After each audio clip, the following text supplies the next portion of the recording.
Hello friends, welcome to Sathya சமையல். இன்றைக்கி நம்ம கம்பு மாவு அரைச்சி அதில் வெஜிடபிள் இட்லி, பிளெயின் இட்லி, அதுக்கப்புறமா ஊத்தப்பம்லாம் எப்படி பண்ணுறது அப்படின்னு சொல்லிட்டு பார்க்கலாம். இது வரைக்கும் எங்கள் சேனலை சப்ஸ்கிரைப் பண்ணலை அப்படின்னா சப்ஸ்கிரைப் பட்டன் ப்ரெஸ் பண்ணிக்கோங்க. வீடியோஸ் அண்ட் அப்டேட் கிடைக்க பக்கத்தில் இருக்க பெல் பட்டன் ப்ரெஸ் பண்ணிக்கோங்க. இப்போ மாவு எப்படி அரைக்கிறதுன்னு பார்க்கலாம். வாங்க வீடியோவுக்கு போகலாம்.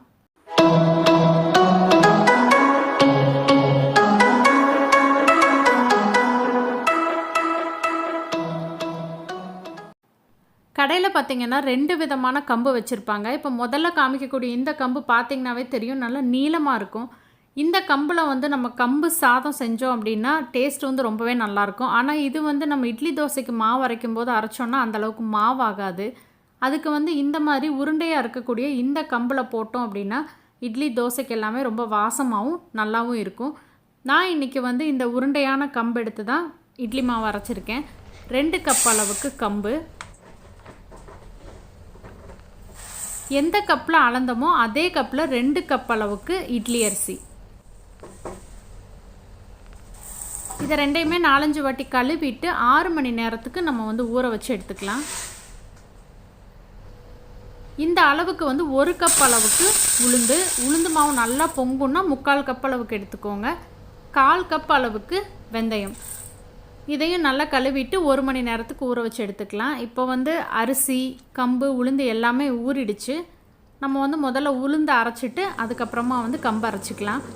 உளுந்து மட்டும் நல்லா தண்ணி தெளித்து மெத்துன்னு பஞ்சு மாதிரி நம்ம இந்த அளவுக்கு அரைச்சி எடுத்துக்கிட்டோம் அப்படின்னா இட்லி எப்போதுமே சாஃப்டாக வரும்.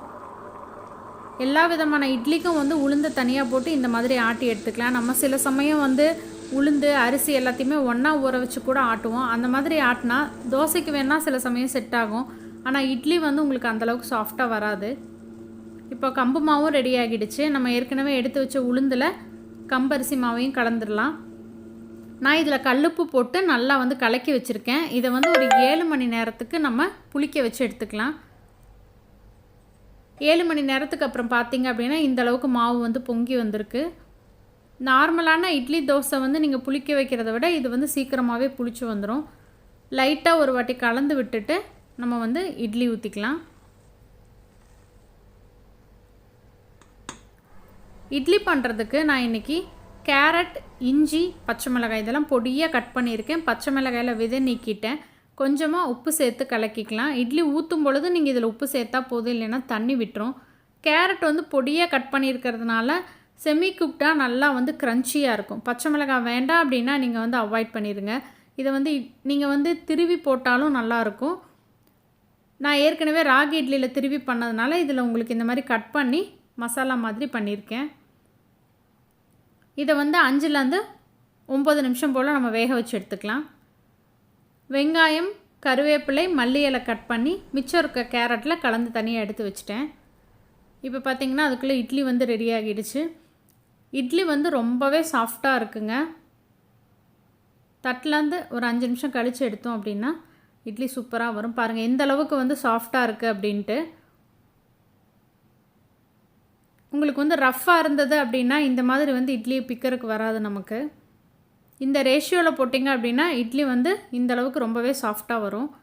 இப்போ நம்ம கேரட், வெங்காயம் கலந்து வச்சுருந்தோம் இல்லைங்களா, அதை குட்டி குட்டியாக ஊத்தப்பம் மாதிரி நம்ம ஊற்றி எடுத்துக்கலாம்.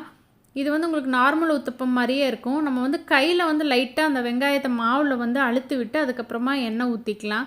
அந்த மாதிரி நம்ம வெங்காயத்தை அழுத்தி விட்டோம் அப்படின்னா நம்ம திருப்பி போடும் பொழுது வெங்காயம் உங்களுக்கு கல்லிலேயே ஒட்டிட்டு நிற்காது, தோசை கூடவே இருக்கும். நான் இது வெந்ததுக்கப்புறமா உங்களுக்கு திருப்பி காமிக்கிறேன், நீங்களே பாருங்கள் எப்படி இருக்குன்ட்டு. சூப்பராக நம்மளுடைய ஊத்தப்பமும் ரெடி ஆகிடுச்சு. பணியாரமும் இதில் நீங்கள் ட்ரை பண்ணலாம், அதுவும் நல்லா வரும். வீடியோ பிடிச்சிருந்தா உங்கள் ஃப்ரெண்ட்ஸ் எல்லாத்துக்கும் ஷேர் பண்ணுங்கள், லைக் பண்ணுங்கள், கமெண்ட் பண்ணுங்கள். சுவையறிந்திட சுவைத்து பாருங்கள். தேங்க்யூ.